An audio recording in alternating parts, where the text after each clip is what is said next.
Thiruvananthapuram corporation mayor തീരുമാനം ഇന്നാണ്. കൗൺസിലർമാരുമായി BJP അധ്യക്ഷൻ പ്രത്യേകം ചർച്ച നടത്തും. വി രാജേഷും ആർ ശ്രീലേഖയുമാണ് മേയർ സ്ഥാനത്തേക്ക് പരിഗണനയിലുള്ളത്. വി രാജേഷിന്റെ പേരാണ് RSS നിർദ്ദേശിച്ചത്. വിജിൻ വായാന്തോടാണ് തിരുവനന്തപുരത്തെ വിവരങ്ങൾ നൽകാനുള്ളത്. വിജിൻ, രാജേഷ്, ശ്രീലേഖ ഈ രണ്ട് പേരുകളിലേക്ക് ഇത് പട്ടിക ചുരുക്കിയിട്ടുണ്ടോ? MR ഗോപന്റെ പേര് കൂടി അതിലേക്ക് വരുന്നുണ്ടോ? നൗഫൽ, എന്തായാലും വലിയ മുന്നേറ്റം തിരുവനന്തപുരത്ത് ഉണ്ടാക്കാൻ സാധിക്കുകയും ഒപ്പം തന്നെ ചരിത്രത്തിൽ ആദ്യമായി ഈ തിരുവനന്തപുരം കോർപ്പറേഷൻ പിടിച്ചെടുക്കാൻ സാധിക്കുകയും ഒക്കെ ചെയ്തിട്ടും ഇത്രയും ദിവസമായി BJPക്ക് മേയർ സ്ഥാനാർത്ഥിയെ മേയറെ പ്രഖ്യാപിക്കാൻ കഴിഞ്ഞിരുന്നില്ല. അതിൽ ആണ് ഇപ്പോൾ തിരക്കിട്ട അവസാനവട്ട ചർച്ചയിലേക്ക് BJP എന്തായാലും ഇപ്പോൾ കടന്നിട്ടുള്ളത്.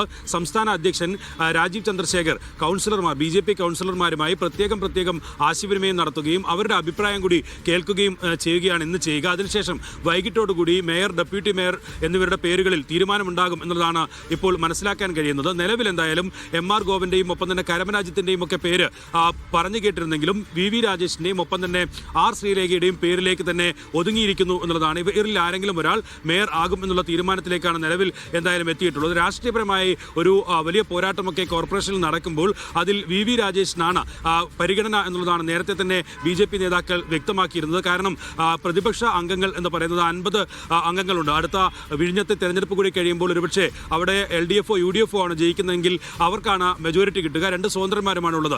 അങ്ങനെയുള്ള ഒരു സാഹചര്യത്തിൽ പെട്ടെന്ന് ആദ്യമായി ഒരു ജനാധിപത്യ പ്രക്രിയയിലേക്കൊക്കെ കടക്കുന്ന ആർ ശ്രീലേഖയെ വെച്ചാൽ അത് വലിയ തരത്തിലുള്ള പ്രതിരോധം പ്രതിപക്ഷം തീർക്കുമ്പോൾ അതിനെ നേരിടാൻ കഴിയാതെ പോകും എന്നുള്ള അഭിപ്രായമാണ് നിലവിൽ മുതിർന്ന നേതാക്കൾക്ക് ഉൾപ്പെടെയുള്ളത്. അതുകൊണ്ട് തന്നെ മുൻ ജില്ലാ പ്രസിഡന്റ് കൂടിയായ ഇപ്പോഴത്തെ സംസ്ഥാന സെക്രട്ടറി വി രാജേഷിന്റെ പേരിനാണ് മുൻഗണന.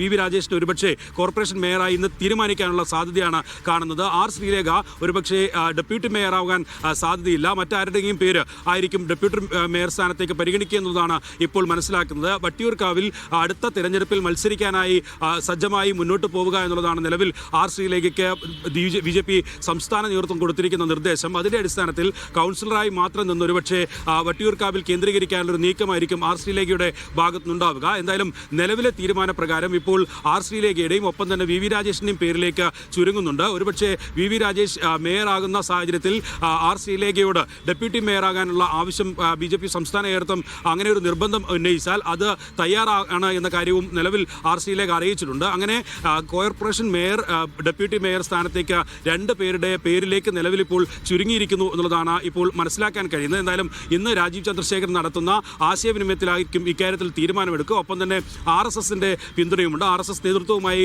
ചർച്ച നടത്തി ദേശീയ നേതൃത്വത്തെ കൂടി അറിയിച്ചായിരിക്കും കോർപ്പറേഷൻ മേയർ, ഡെപ്യൂട്ടി മേയർ സ്ഥാനത്തേക്കുള്ള പേരുകൾ പ്രഖ്യാപിക്കുക. നൗഫൽ.